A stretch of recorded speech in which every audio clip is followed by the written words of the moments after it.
Morning, hello everyone, welcome back to my channel. আমি লিম্পো। আশা করি তোমরা প্রত্যেকে খুব ভালো আছো আর আমিও ভালো আছি। তো সকালবেলা এই জাস্ট ঘুম থেকে উঠেছি।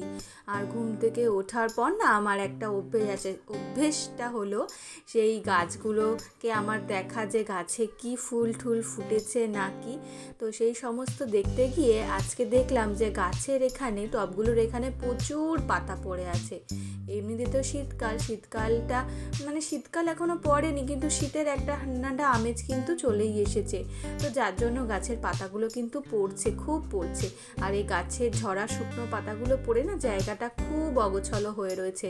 আর আমি যখন সকালবেলা হোক আর বিকালবেলা যখন টবে জল দিই না, তখন কি হয় বলো তো, জলটা এত জোরে দিয়ে ফেলি যে গাছের মাটিগুলো, মানে টবের মাটিগুলো না উঠে বা নিচে পড়ে যায়। যার জন্য এখানে প্রচুর মাটিও কিন্তু মানে পড়ে যাচ্ছে। আর টব থেকে সব মাটি পড়ে গেলে কি করে হয় বলো, গাছের ওই তোমার শিকড়গুলোও না দেখা যাচ্ছে। তো আমি ভাবলাম এখন তো সময় হবে না, তো আমি সময় করে নিয়ে না গাছে আবার মাটি ভরে দেবো, মানে টবে মাটি ভরে দেবো। আর গাছে না এই টবের মধ্যে কিছু একটু সারও দিতে হবে, কারণ অনেক দিন হলো না কোনো ফুল সেভাবে ফুটছে না। আমার এখানে দোপাটির চারা রয়েছে, তো দোপাটি ফুল কিন্তু ফোটে, মানে আর এখন খুব একটা ফুটছে না। নীলকণ্ঠ আছে, অনেক রকমেরই গাছ আছে, গোলাপ আছে। তো এগুলো একটু সার দিলে কি হবে বলো তো, ফুলগুলো আবার সুন্দর মতো ফুটবে, যেহেতু শীতকাল চলে এসেছে। আর এর মধ্যে আমি অনেক গাঁদা চারাও ভাবছি লাগাবো। তো যেই গাছগুলো একদম মানে কিছুই ফুটছে না, তো ওই গাছগুলো ভাবছি বাদ দিয়ে নতুন করে গাঁদা চারা আমি লাগাবো, যাতে দেখতে সুন্দর লাগে। আমার ছাদটা কিন্তু পরিষ্কার হয়ে গেছে, ভালো করে সুন্দর করে একদম ঝাড় দিয়ে দিয়েছি। আর এই যে শুকনো পাতা আর মাটিগুলো রয়েছে, তো ছাদের এক কোণায় একটি বাস্কের মধ্যে আমি জমা করে স্টোর করে রাখি। আর যেদিন আমার পৌরসভার গাড়ি আসে ময়লা নিতে, তো সেই গাড়িতে আমি পরে ফেলে দেবো।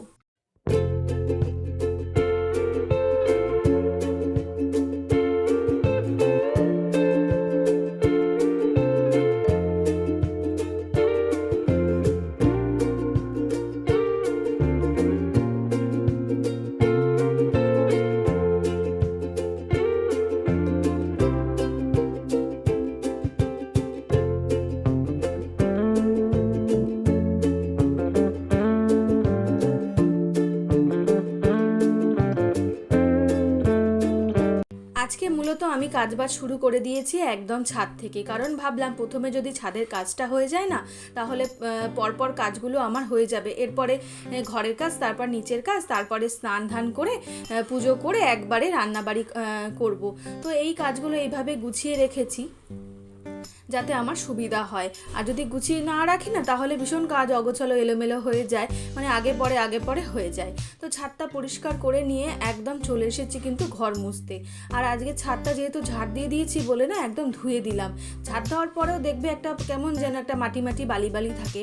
আর যেহেতু আমার একদম ছাদের সাথে লাগোয়া ঘর না, একদিকে যেমন সুবিধা আছে আবার একদিকে অসুবিধাও আছে, কারণ ছাদের সমস্ত ধুলো বালি কিন্তু আমার ঘরের মধ্যে আসে আর ঘরটা ভীষণই নোংরা হয়। আর ঘর নোংরা হওয়া মানে বিছানার চাদর থেকে নোংরা হয়, সব কিছু একবারে নোংরা হওয়া। তো যাই হোক, ঘরটা আমি কিন্তু ভালো করে মুছে নিলাম। আর ছেলে আমার এখনও ঘুম থেকে ওঠেনি, যদিও আমার হাজব্যান্ড সকাল সকাল কাজে বেরিয়ে গেছে, আমার ছেলে কিন্তু এখনও ঘুমাচ্ছে। আর ও ওঠার আগে আমি বেশিরভাগ কাজগুলো কমপ্লিট করতে চাইছি, কারণ ও উঠলেই না এখন করছে কি, মোবাইলটা নিয়ে বসে পড়ছে। আর কদিন ধরে স্কুল যাওয়া হচ্ছে না, কারণ আর বেশি দিন নেই, 7-8 দিন মতো বাকি আছে এক্সাম, ফাইনাল এক্সামও শুরু হবে। তো এর মধ্যে না স্কুলে পাঠাচ্ছি না, আর যার জন্য ঘুম থেকে উঠে বাড়িতেই থাকছে আর ফোন দেখছে। তো ফোনটা বাচ্চাদের ওপর কতটা খারাপ প্রভাব ফেলে আমরা তো সবাই জানি। আর কখনো অভিভাবক হয়ে আমরা চাই না আমাদের বাচ্চা খারাপ হোক। এই জন্য আমি ভেবেছি কি বলতো, ও ঘুম থেকে ওঠার আগে যতটা পারি কাজগুলো কমপ্লিট করে রাখবো। আর ও ঘুম থেকে উঠলে পরে ওর কাজবাজ করবো, ওকে মুখ ধোয়ানো, তারপরে খাওয়ানো দাওয়ানো, স্নান ধান করিয়ে নিয়ে ওকে একটুখানি টাইম দেবো। একদমই আমি ওকে টাইম দিতে পারছি না, মানে সংসারের কাজে, যে বাইরে কাজ ঠিকই করি না কোনো, কিন্তু সংসারে তো কাজ করি। আর সংসারে কাজ করা মানে কি বলতো, সবসময় সংসারের মধ্যেই ঢুকে থাকছি। একটুখানি যে ছেলেকে টাইম দেওয়া, ওকে নিয়ে বসা, ওকে নিয়ে খেলা, সেটা একদম আমার হচ্ছে না। যদি ছেলেকে নিয়ে একটুখানি খেলতে পারতাম, তাহলে কি হতো বলতো, ওর ফোনের ওপর এই যে নেশাটা, ফোন দেখার, সেটা একদমই হতো না। তো যাই হোক ভেবে রেখেছি ও উঠুক, তারপরে আমি ওকে হাত মুখ ধুয়ে একটু ওকে নিয়ে বসবো, ওকে নিয়ে টাইমটা কাটাবো। আর সংসারের কাজগুলো যদি এইভাবে পরপর যদি হয়ে যায় না, তাহলে কি বলতো টাইমটা পাওয়া যাবে আর পুরো টাইমটা আমি ওকে দিতে পারবো।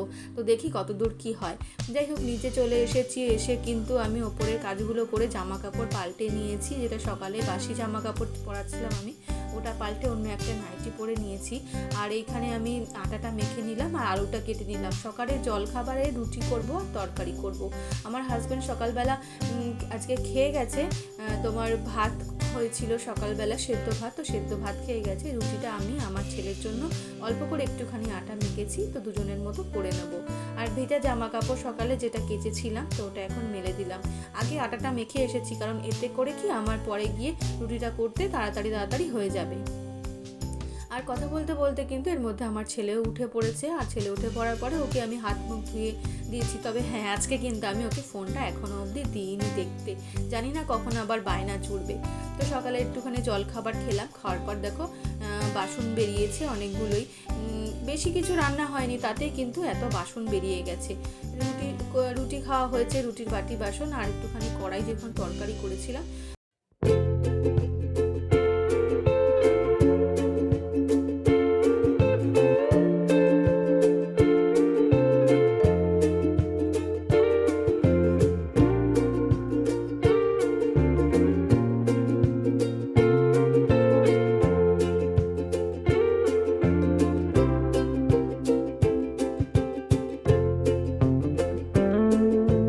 আজকে দুপুরে রান্না হবে ফুলকপির তরকারি। তো ফুলকপি করব বলে একটুখানি হলুদ দিয়ে ভাপ দিয়ে নিয়েছি ফুলকপিটাকে। আর শীত পড়তে পড়তে কিন্তু আমাদের বাড়িতে ফুলকপি খাওয়া চালু হয়ে গেছে। তো আজকে দুপুরে হবে ফুলকপি আলু দিয়ে পাতলা করে একটা ঝোল, সাথে হবে মুসুরির ডাল, আর হবে গরম গরম বেগুন ভাজা। আর এদিকে দেখো ভাত বসাবো বলে চালটাও কিন্তু আমি ধুয়ে নিচ্ছি। আর দুপুরের মেনুটা একদম সিম্পল রেখেছি, মানে রোজ রোজ হেভি খেতে বা পেঁয়াজ আদা রসুনের রান্না খেতে একঘেয়ে হয়ে গেছে মোর মুখটা। আজকে মনে হলো একটু সিম্পল রান্না করি, যাতে ভালো লাগে, একটুখানি মুখটা চেঞ্জ হয়, মানে স্বাদটা কিন্তু চেঞ্জ হয়। তো ডালটা সেদ্ধ করে নিয়েছি, আর ডালটা একদম সিম্পল কাঁচা লঙ্কা আর কালো জিরে ফোড়ন দিয়ে আমি কিন্তু নামিয়ে নিলাম। গরম গরম ডাল আমার হয়ে গেছে। ডালের মধ্যে দিয়ে দিয়েছিলাম একটা আলু, যেটা সেদ্ধ আমার ছেলের জন্য। তো ডাল হয়ে গেছে, আর ওদিকে বসিয়ে দিয়েছি ভাত।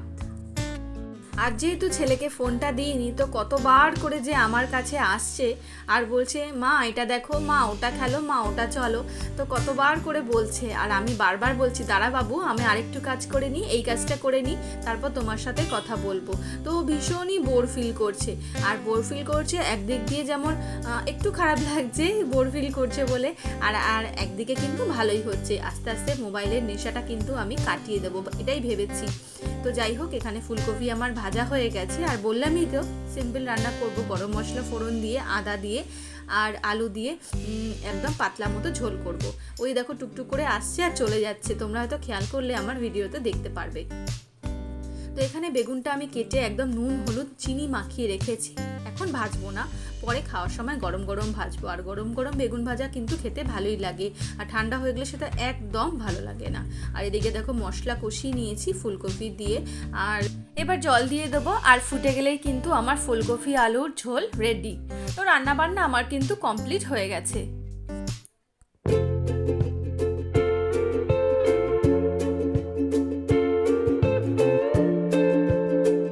এরই মাঝে আমি কিন্তু অনেকগুলো কাজই করে নিয়েছি, যেমন ছেলেকে খাওয়ানো, স্নান করানো, আর ওই সব কাজ কিন্তু তোমাদের সাথে আমি আর শেয়ার করলাম না, আমার অন্য কোনো ভিডিওতে একদিন শেয়ার করে দেব। তো খাওয়ার দাওয়ার আমি কিন্তু এই খাটের তলায় মানে ঝুড়ির নিচে রাখি, তো এইখানে জায়গা মতো খাওয়ার দাওয়ারগুলো রেখে দিলাম। আর ছেলেকে খাওয়াতে কিন্তু বেশ অনেকটা টাইমই আমার লাগে, যেহেতু ও এখনও নিজে হাতে খেতে পারে না মানে কি বলতো, খেতে চায় না। আর এই ছোটোবেলায় আবদারটুকুই আমি রাখি যে কদিন পর তো বড় হয়ে যাবে, আর বড় হলে তো আর মার হাতে খেতে তখন ইচ্ছে করবে না, কিন্তু আমার তো ওকে সারা জীবনই খাওয়াতে আদর করে রাখতে ভালো লাগবে, তাই না? তাই যতদিন ছোট আছে বা যতদিন ও আমার হাতে খেতে চাইছে, আমি ততদিন ওকে আমি নিজের হাতে খাইয়ে দেবো। আর ওকে খাওয়ার জন্য মানে নিজে হাতে এরকম আমি ফোর্স করি না। তো যাই হোক, গ্যাসটা আমি কিন্তু পরিষ্কার করে মুছে নিচ্ছি। আর যেহেতু ঘরের মধ্যেই রান্না বান্না সব কিছু, এই জন্য গ্যাস ট্যাসগুলো কিন্তু ভালো করে পরিষ্কার করেই আমাকে রাখতে হয়। কারণ বাইরে থেকে কোনো লোকজন চলে এলে না, গ্যাসটা যদি নোংরা থাকে তো ইমপ্রেশনটা কিন্তু বাজে পড়ে। আর তারাই বা কী ভাবে, বাড়ির বউটা বুঝি কাজই করে না। অনেকদিন হলো আমার এই খাওয়া জলের বোতলটা কিন্তু পরিষ্কার করা হয় না। সপ্তাহে একদিন অন্তত আমি পরিষ্কার করার চেষ্টা করে থাকি। আমি কিন্তু এর মধ্যে সার্ফ দিয়ে পরিষ্কার করি না, তার বদলে আমি নিই গরম জল, উষ্ণ গরম জল, আর নিই লেবু আর লবণ। তো লেবু আর লবণ দিয়ে বেশ অনেকক্ষণের জন্যই আমি কিন্তু বোতলটাকে রেখে দিই, আর তারপরে পরিষ্কার জল দিয়ে ধুয়ে নিই। এতে করে কি ভেতরে যে গন্ধটা অনেক সময় হয়ে যায়, একটা মেটাল মেটাল গন্ধ, সেই গন্ধটা কিন্তু চলে যায়।